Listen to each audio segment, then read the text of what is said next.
Yon guys, good morning for today's video.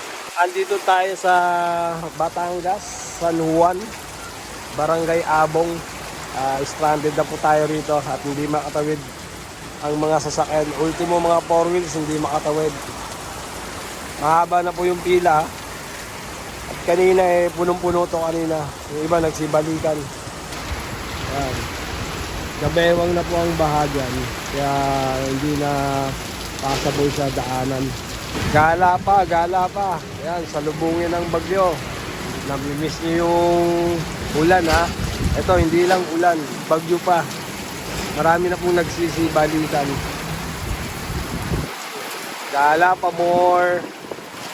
Galing tayong Laia, Batangas sa The PH Resort.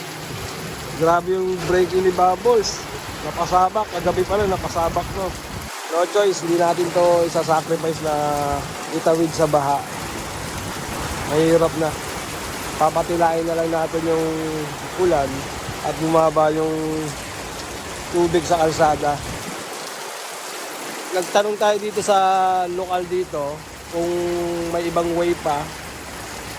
Sa Lobo raw, kaso hindi rin sure kung walang baha doon, tsaka delikado daw ang daan, malubak, tapos bundok daw. So hindi na lang natin sa-sacrifice. Waiting na lang tayo dito. Malakas na ang hangin dito sa San Juan, Batangas. Yan, susubukan ng isang Land Cruiser kung makakatawid. Hindi nga, kung kaya.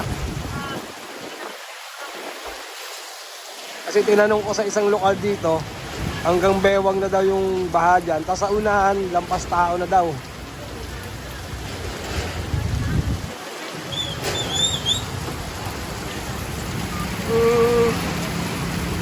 Gala pa. Rides pa more.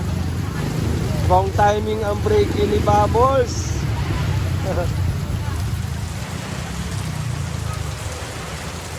Ang lakas ng hangin. Ito na yung talagang bagyo. Kasi kaninang madaling araw, paambon-ambon lang. Haba na ng pila. Ay, mga kapwa natin riders. Hindi na nila sinubukan itawid. At mapapahamak lang yung motor nila. Gastos malala kapag sinugod mo yan sa baha. Tara guys, puntahan natin. May isa ng truck na may stranded.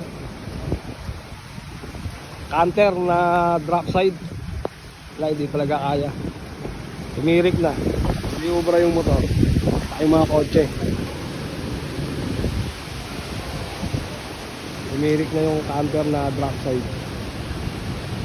Tubig galing dito sa kaliwa, tapos patawid dito sa kanan.